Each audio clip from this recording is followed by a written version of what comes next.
So I bought this Coolster 125cc pit bike for my little brother for Christmas. At the time of this recording, it is 2 days after Christmas, but I'll just tell you some of the problems that this has and how I'm going to fix them. I tried to have this ready before Christmas, but I was kind of rushed, and it still has a number of problems. So this muffler is not attached to the tailpipe. I tried to put some adhesive on it, but it wasn't strong enough and it melted. The seat is just duct taped. That fuel tank was loose, so I tightened that.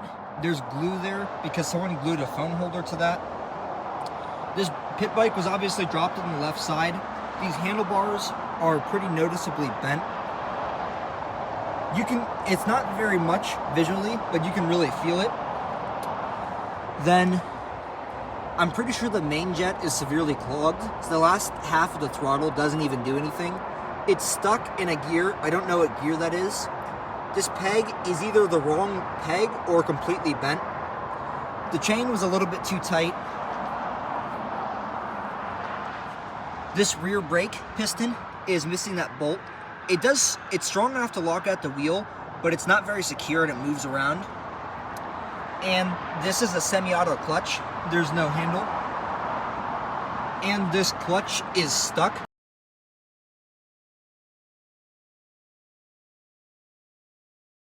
I was trying to fill it up with oil and run it hard, but I still haven't gotten unstuck. So there's nothing for it but taking it apart again. I took it apart once, but I have to do it again. Before continuing this video, I need to give a quick shout out to the company that makes all these videos possible. vidIQ. Their software helps me choose my video ideas. I just type in what I want and they analyze my channel and tell me what's popular and what video ideas are working, as you can see here. And they give me more information than I could ever need. It's pretty phenomenal. And the fact that it's not just any other AI, but you connect it to your channel and it gives you personalized recommendations is just amazing. There's nothing else like it. I'll leave a link in the description below. I was hoping to do kind of a quick fix so I can get it ready for my brother for Christmas, but it didn't work out. So now that it's after Christmas, it still doesn't work like I wanted it to. So now I just got to take it apart again and more so.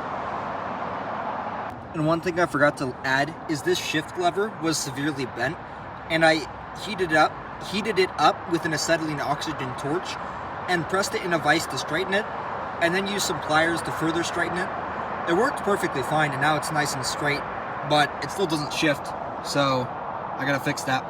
Oh, and the other thing is this fuel filter leaks a little bit, but I'm just gonna replace that anyway.